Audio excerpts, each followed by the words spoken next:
দর্শক, স্বাগত আজ দুপুরে। আপনাদের সঙ্গে আছি আমি নুসাত সাওম। সবাইকে শুভেচ্ছা জানিয়ে শুরু করছি আজ দুপুরের আজকের আয়োজন। আজ থাকছে সংস্কৃতি, এনটিভি অনুষ্ঠান সূচি ও দুপুরের অতিথি। প্রথমেই থাকছে সংস্কৃতি। ধানমন্ডি শফিউদ্দিন শিল্পালয়ে অনুষ্ঠিত হচ্ছে জলকন্যার যৌথ প্রদর্শনী অপরাজিতার রং। প্রদর্শনী চলবে 17 মে পর্যন্ত।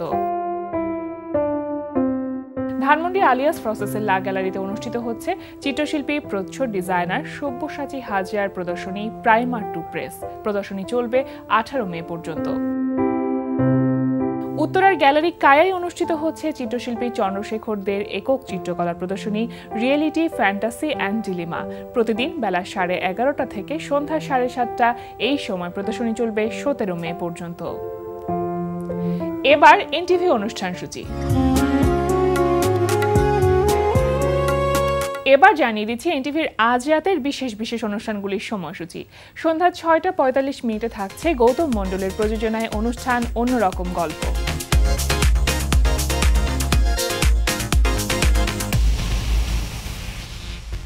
রাত 8:20 থাকছে রান্না বিষয়ক অনুষ্ঠান ফুড ক্যারাভান। রাত 9টায় থাকছে টার্কিশ ধারাবাহিক কুল্লুস ওসমান গাজী। রাত 9:30 থাকছে সাগর জাহানের পরিচালনায় ধারাবাহিক নাটক ভালোবাসার উলিগলি। আচ্ছা, তুমি জোনাকি পোকা দেখছো? মনে হয় দেখো নাই। কি যে অদ্ভুত দড়ি আমার দেখাইছে, মানে ওইটা আসলে ফিল করার বিষয়। কোনো ক্যামেরা বন্দি করলে না, শুধু ফিল আর ফিল, এত জোশ।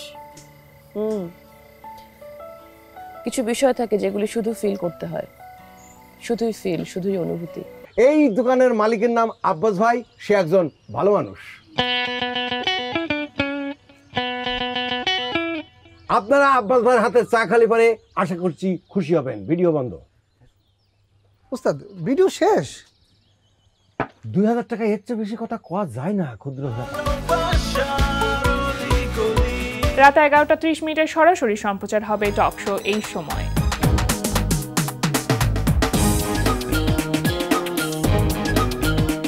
এই ছিল এনটিভির আজ রাতের বিশেষ বিশেষ অনুষ্ঠানগুলির সময়সূচি।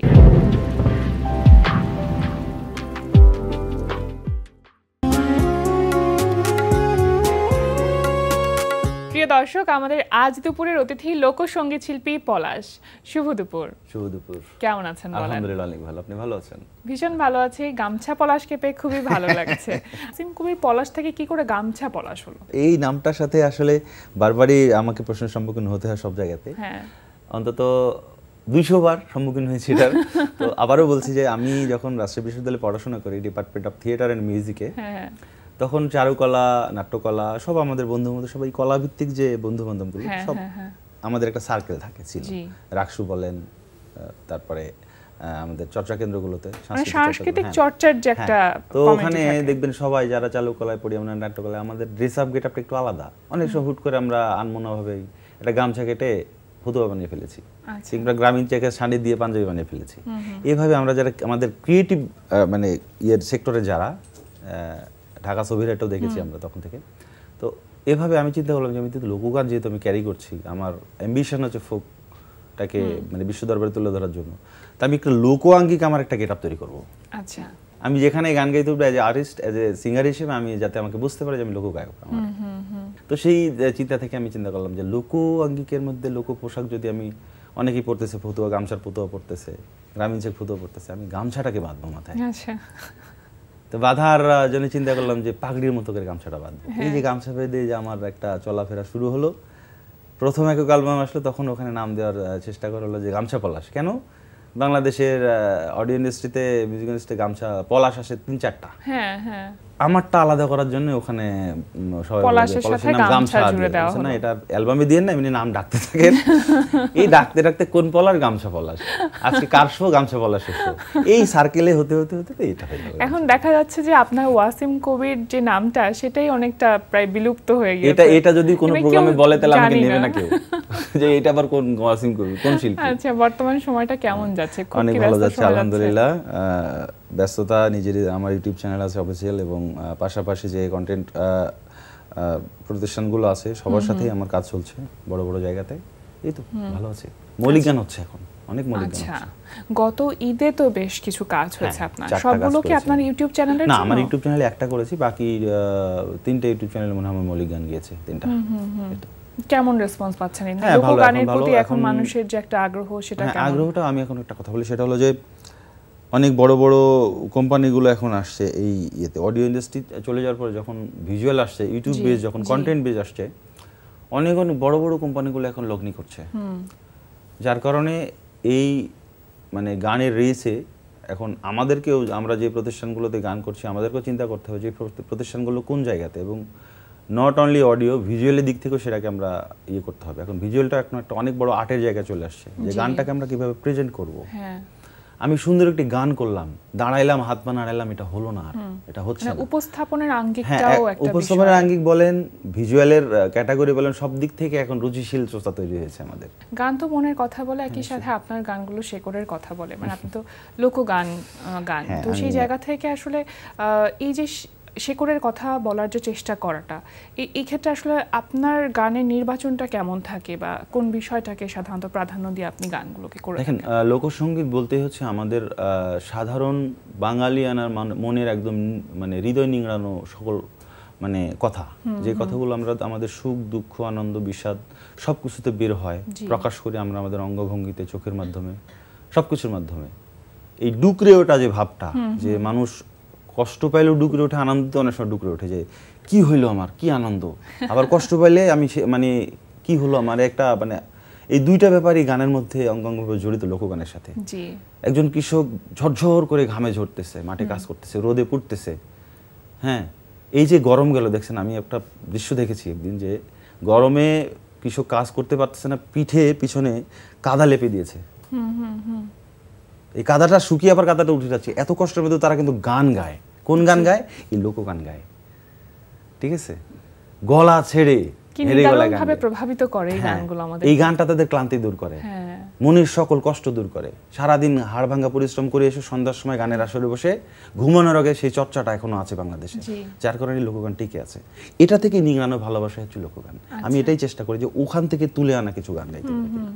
কিন্তু লোকগানে তো একটা নির্দিষ্ট প্যাটার্নের সুর আছে, হ্যাঁ নিশ্চয়ই, এবং নির্দিষ্ট প্যাটার্নের কিছু, হ্যাঁ, তো সেই বিষয়গুলো মানে আপনি আসলে কিভাবে করে আপনার গানে নিয়ে আসেন, বা সুরের কথা যদি বলি বা লিরিকের কথা যদি বলি? এটা বেসিক্যালি বলার কথা হচ্ছে যে যত তাড়াতাড়ি প্রকৃতি চেঞ্জ হচ্ছে, লোকগান কিন্তু তত তাড়াতাড়ি হারিয়ে যাচ্ছে।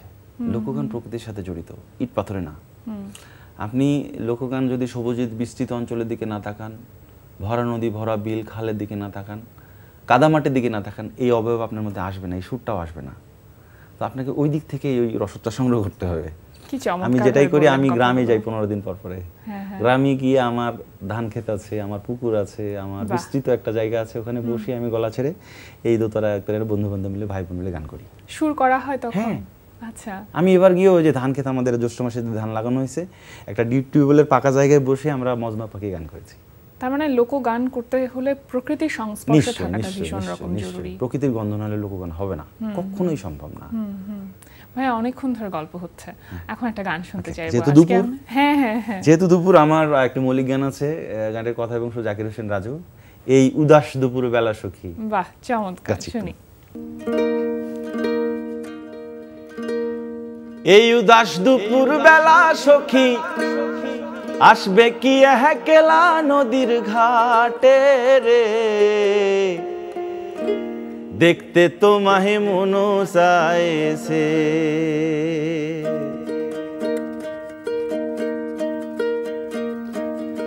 এই উদাস দুপুর বেলা সখী আসবে কি একলা নদীর ঘাটে রে, দেখতে তোমায় মন চাইছে,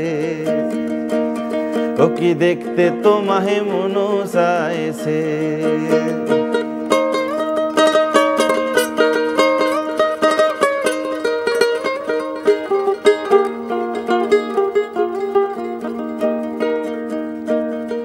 আর একবার যদি আসো সখী জল ভরিবার ছলে, মনের কথা বলবো তোমায় বসে কদম তলে, মনের কথা বলবো তোমায় বসে কদম তলে।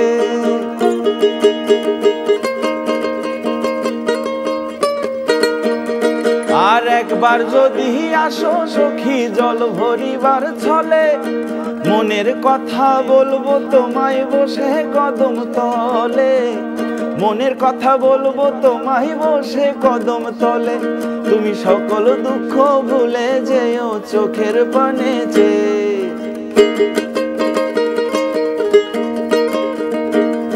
আর শক্ত করে ধরিও হাত চাইরা যাইবার ভয়ে, দেখতে তোমাহে মনু চাইছে, ও কি দেখতে তোমাহে মনু চাইছে, ও কি দেখতে তোমাহে মনু চাইছে। কি সহজ সরল ভাষায় মনের কথাগুলোর বহিঃপ্রকাশ, অসম্ভব সুন্দর। উদাস দুপুর বেলা একটু ইমাজিন করেন, দেখেন যে দুপুরে কনকনে রোদ, নদীর ঘাটে একটা বটগাছের নিচে বসে বাঁশি বাজিয়ে গানটা গাচ্ছি, একজনকে আহ্বান করতেছি। এই প্রকৃতি এই সৌন্দর্য আর কোথাও নাই। একদম একদম। ভাইয়া সম্প্রতি তো একটি চলচ্চিত্রের কাজ করেন আপনি, ময়ূরাক্ষী, একটু শুনি যে কিভাবে আসলে যুক্ত হওয়া। এটার ইয়ে চলছে। আমার বন্ধু রশিদ পলাশ, ও আমাকে ফোন দিয়ে বলল যে আমার একটা গানের ক্ষেত্রে এই গানটা লাগবে, সিনেমার ক্ষেত্রে, তো তুই গানটা করে দে। এটা কি লোকগান? হ্যাঁ, আচ্ছা, লোকগান। গানটা আপাতত এখন গাওয়া যাচ্ছে না, যেহেতু এখনো ইয়ে হয়নি, মানে রিলিজ হচ্ছে না। ঈদে তো এটা রিলিজ হওয়ার কথা। হ্যাঁ, ঈদে রিলিজ হবে এটা। হ্যাঁ, তো ট্রেডিশনাল লোকগান। তো এই গানটা সংযোজিত হচ্ছে সিনেমাতে। এর আগে আমি বেশ কয়েকটি সিনেমাতে কাজ করেছি। লোকগানের সিনেমা যেগুলোতে, এখন তো লোকগানের অনেক সুন্দর সুন্দর ভার্স চলে আসতেছে সিনেমাতে। আমি যেটা বললাম যে ভিজুয়াল সাথে সাথে অনেক সুন্দর সঙ্গীত আয়োজন হচ্ছে লোকগানে। বাংলাদেশে অনেক বড় বড় সঙ্গীত পরিচালক এখনকার সময় যারা সাউন্ড এবং মিউজিক নিয়ে কাজ করছে, আমি তাদেরকে সবসময় স্যালুট জানাই যে তারা লোকগানকে এমন একটা জায়গায় নিয়ে যাচ্ছে। আসলে এটাই উচিত। আমাদের বাঙালিয়ানা হিসেবে আমরা পাশ্চাত্য সংস্কৃতির দিকে না তাকিয়ে, আমাদের দেশে অনেক সম্পদ আছে, এই সম্পদগুলোকে আমরা যদি একদম খনি থেকে তুলে এনে এটা পলিশ করে প্রেজেন্ট করি, তাহলে মনে হয় যে বিশ্ব দরবারে আমাদেরটাই সমুদ্রিত হবে ইনশাআল্লাহ। আচ্ছা, যখন আপনি লোকগান করছেন, মৌলিক গানের ক্ষেত্রে তো বিষয়টা একেবারে আলাদা, কিন্তু যখন চলচ্চিত্রের জন্য গান করছেন, তখন কি লোকগানের যে একটা উপস্থাপন বা সেই ঢং বা সেই আদলটা কি পরিবর্তন হয় কোনোভাবে? পরিবর্তন বলতে কি, যে চলচ্চিত্রের ম্যাক্সিমাম গানগুলো হয় হচ্ছে মানে কি বলবো, ফিলার হিসেবে, মানে গানটা দেখবে মানুষ ফিল করবে, দৃশ্যপট দেখবে। হ্যাঁ, একটা এনভায়রনমেন্টাল একটা ব্যাপার থাকে ওখানে, এবং গল্পের সাথে সমন্বয়ের যে বিষয়টা থাকে, গল্পের সাথে পরিবেশের সাথে খাপ খাইয়ে। সেক্ষেত্রে অনেক সময় হয় যে দেখা যাচ্ছে গানটা বৈতালিক টাইপের কিছু একটা হয়, আবার অনেক সময় গানটা দেখা যাচ্ছে যে একদম রুরাল যে ভার্সনটা, সেটা ক্রিয়েট করিয়ে করা হয়। আমাদের দেশে ফিউশনের নামে এখনো কনফিউশন হচ্ছে না তা না, হচ্ছে। অনেকেই ফিউশন বলে লোকগান চালিয়ে দিচ্ছে, কনফিউশন হয়ে যাচ্ছে তাতে দর্শক শ্রোতারা। কিন্তু ম্যাক্সিমাম এখন যে গানগুলো বিভিন্ন সিনেমাতে যাচ্ছে এবং বিভিন্ন চলচ্চিত্রে সংযোজিত হচ্ছে, দেশীয় এবং পুরনো কিছু কাহিনী নিয়ে, যেমন পদ্মপুরাণ হলো, মনপুরা হইল, তারপরে হাওয়া হইল, সবগুলোতে যে গানগুলো ব্যবহার করা হচ্ছে সেগুলো কিন্তু তাদের মান হারাচ্ছে না, মান বাড়াচ্ছে। আচ্ছা, এই গানগুলো মানে বিভিন্ন অঞ্চলে বিভিন্ন লেখকের কাছে মানে অযত্ন অবহেলায় পড়েছিল, কেউ মানে এদিকে তাকায় নাই। কিন্তু এখন যখন গানগুলো একটা মানে বড় একটা সিনেমায় সুন্দর একটা গল্পে সংযোজিত হচ্ছে, গানগুলো তাদের প্রাণ ফিরে পাচ্ছে আরো 10 যুগের। এই গানগুলো আরো 10 যুগ এভাবে বেঁচে থাকবে, এটা আমি আশা করি, এটা আমি এক্সপেক্ট করি। এবং নতুনরাও শুনছে তখন। হ্যাঁ, নিশ্চয়ই নতুন না, মানে কি ইয়াং জেনারেশন তো আগে একসময় আমরা যখন ইন্ডাস্ট্রিতে ঢুকে নিয়ে আসে 2005-এর আগে, 2000 সালের পর থেকে বিংশ শতাব্দীর শুরু থেকে এই মানে 1, 2, 3 এই সময়টা হিন্দি গানের একটা জয় জয়কার ছিল, পাশ্চাত্য গানের। যেখানেই যাই বাজুক সেখানেই হিন্দি গান বাজছে, ডিজে গান বাজছে। লোকগানের এই সময়টা কিন্তু অনেকটা পরিবর্তন হয়ে আছে। এই 5 থেকে শুরু করে এখন 24, 19 বছর, 18 বছরে দেড় যুগে যে পরিবর্তনটা হয়েছে, আমি আশা করি দেড় যুগ না, আরো মানে 10 যুগ থাকবে আরো। অবশ্যই। হ্যাঁ, আপনি পুরনো কথা বলছিলেন, 2005-এর কথা, 2006-এর কথা মনে পড়ে গেল যখন আপনি ক্লোজ আপ ওয়ানে এসেছিলেন, টপ 10-এ ছিলেন। সেই সময়টার কথাগুলো কি খুব মনে পড়ে? আজকে আমি এই যে মেকআপ রুমে এসে আমি বললাম যে আমার পুরনো মানুষের সাথে বললাম যে ভাই এখানে আসলে নস্টালজিক লাগে। নস্টালজিক হয়ে যায়, আপন জায়গায় গা শিউরে ওঠে যে আরে কই ছিলাম, মানে 2006 সালে কিভাবে এখানে থাকছি, মানে অন্যরকম একটা অনুভূতি কাজ করে এনটিভির প্রতি।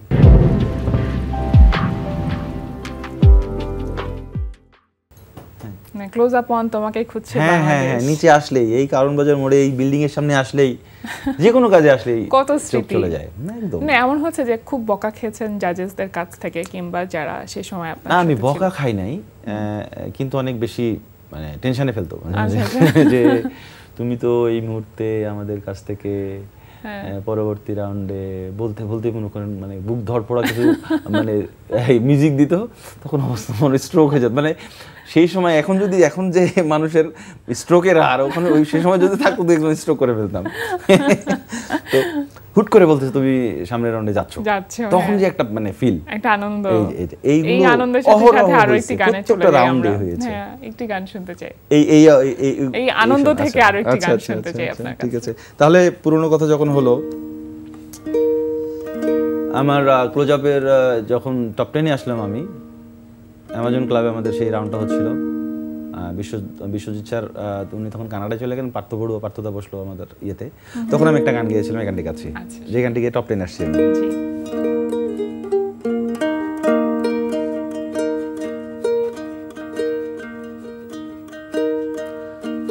আমায় ভাসাইলি রে, আমায় ডুবাইলি রে, অকুল দরিয়ার বুঝি কুল নাই রে।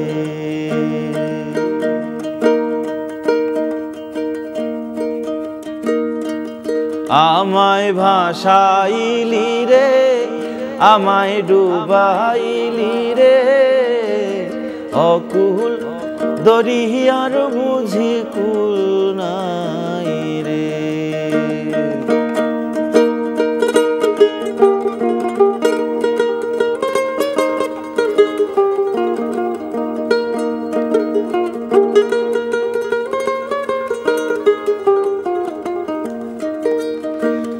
কুল নাই কিনার নাই, নাই কো দইরার পাড়ি,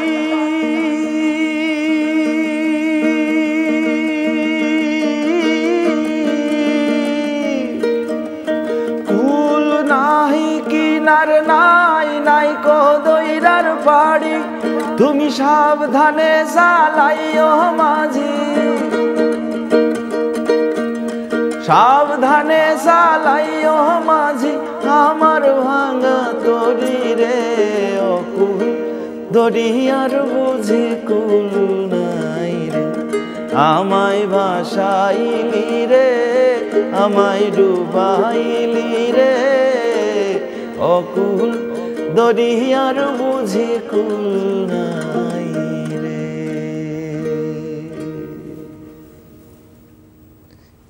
মানে গানগুলো যতবারই শোনা হয় না কেন একই রকমই না একটা রেশ থাকে, এটা কখনো কমে না।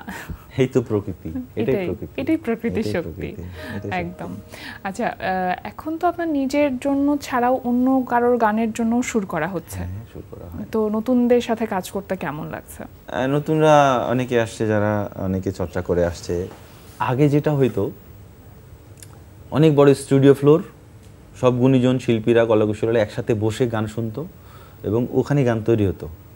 এখন কিন্তু গ্রুপ ওয়ার্ক নাই। আমি টিউন করে দিয়েছি, হোয়াটসঅ্যাপে পাঠিয়ে দিয়েছি, ওই টিউনটা শুনে একজন কম্পোজার কম্পোজ করছে ওনার মতো করে, আমাকে ডাকে নাই, কিংবা আমাকে যাওয়ার যে দরকার আছে এরকম অনেকে মনে করে না। আচ্ছা, আবার ওই গানটা কম্পোজিশন হয়ে কোম্পানি শিল্পীকৃতি গাওয়ায় ছেড়ে দিয়েছে, সেখানে আমার তো বাধ্যবাধকতা নেই যে আমি গানটাকে এইভাবে গাওয়াবো কিংবা এইভাবে মিউজিক করলে আমার টিউন করার জায়গাতে কোন ইনস্ট্রুমেন্ট সঙ্গত হবে। এই টিমওয়ার্কটা যদি হয় তাহলে আরো ভালো কিছু করা সম্ভব। অনেক জায়গায় এখন ভালো টিমওয়ার্ক হচ্ছে, এই টিমওয়ার্ক হচ্ছে, ব্যান্ড ওয়াইজ হচ্ছে, অনেক টিমওয়ার্ক কাজ হচ্ছে, অ্যাকোস্টিক ভাবে ইনস্ট্রুমেন্ট ইউজ হচ্ছে। কিছুদিন আগে লুপসের অনেক ভালো বেশি ব্যবহার ছিল, কিন্তু সবাই মিলে একসাথে বসে আসলে কাজ করার যে একটা বিষয়, 10টা মাথা থেকে 10টা যখন জিনিস বের হবে। আমি একটা ইনস্ট্রুমেন্ট বাজাইতে পারি, আমি তো বাঁশি বাজাইতে পারি না, আমি বাঁশির ফিলটা কি করে বুঝবো একজন বংশীবাদক যদি না থাকে? ওই বংশীবাদক ওখানে বসবে, বংশীবাদ অনেক রকম বাধা বিপত্তি, তারপরও কিন্তু ভাইয়া বলা যেতে পারে যে বাংলাদেশের মিউজিক ইন্ডাস্ট্রিটা আসলে অনেক কিছু সামলে আজকে এই পর্যায়ে এটা আমাদের এসেছে। ব্লেসিং, একদম আমাদের ব্লেসিং কিন্তু এটা। হ্যাঁ, একেবারেই শেষ পর্যায়ে আমরা চলে এসেছি আপনার কণ্ঠে আরো একটি গান শুনতে চাইবো আমরা। আরো একটি গান, সদ্যপ্রয়াত একজন গীতিকবি, আমার ছোট ভাই এবং কাছের আদরের, এনটিভিতে ওর প্রথম টেলিভিশন প্রোগ্রাম ছিল এরকমই কোনো একটা প্রোগ্রামে, শুভ সন্ধ্যা মনে হয়, পাগল হাসান, মতিউর রহমান হাসান, জি অনেক খুনি একজন গীতিকবি, সে রোড অ্যাক্সিডেন্ট করে মারা গেল। ওর গানটি গিয়ে আমি শেষ করছি, গানটির নাম হলো নিমন্ত্রণ।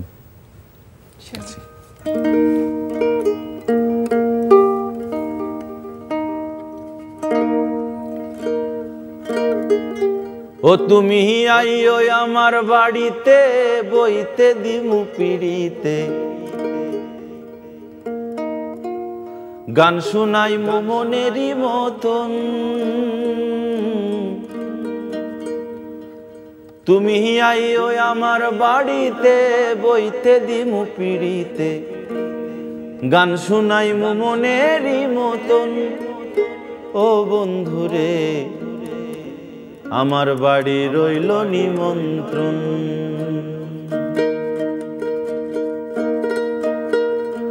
তুমি আইও আমার বাড়িতে, বইতে দিমু পিড়িতে, গান শুনাই মনেরই মতন। ও তুমি আইও আমার বাড়িতে, বইতে দিমু পিড়িতে, গান শুনাই মনেরই মতন। ও বন্ধুরে আমার বাড়ি রইল নিমন্ত্রণ। ও বন্ধুরে আমার বাড়ি রইল নিমন্ত্রণ।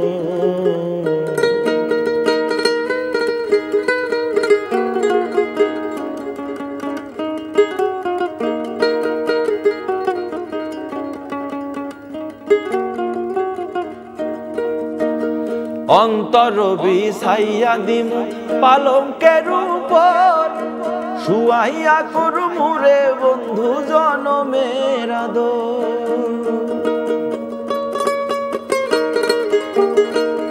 আরে অন্তর বিছাইয়া দিমু পালঙ্কের উপর, শুয়াইয়া করমু রে বন্ধু জনমের আদর। এক ধিয়ানে চাইয়া রইমু, এক ধিয়ানে চাইয়া রইমু, দেখমু তোমার চাঁদ বদন। আমার বাড়ি রইল নিমন্ত্রণ। ও বন্ধুরে আমার বাড়ি রইল নিমন্ত্রণ। ও তুমি আইও আমার বাড়িতে, বইতে দিমু পিড়িতে, গান শুনাই মনেরই মতন।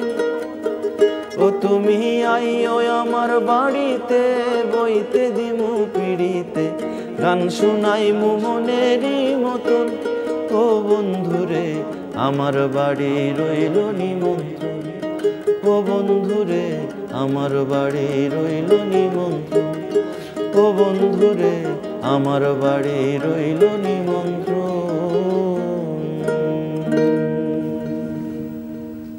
অনেক অনেক ধন্যবাদ ভাইয়া আমাদের আয়োজনে সে সময় দেওয়ার জন্য, এত চমৎকার একটা আড্ডা দেওয়ার জন্য এবং একই সাথে গান শোনাবার জন্য। যারা এতক্ষণ আমাদের সাথে ছিলেন, এবং ধন্যবাদ আজকে দুপুরকে এত সুন্দর একটা অনুষ্ঠান আমাকে ডাকার জন্য এনটিভিকে ধন্যবাদ। সব সময় পাশে আছি, পাশে থাকবো, লঘুগানের সাথেই থাকবো ইনশাআল্লাহ। শুভকামনা রইল।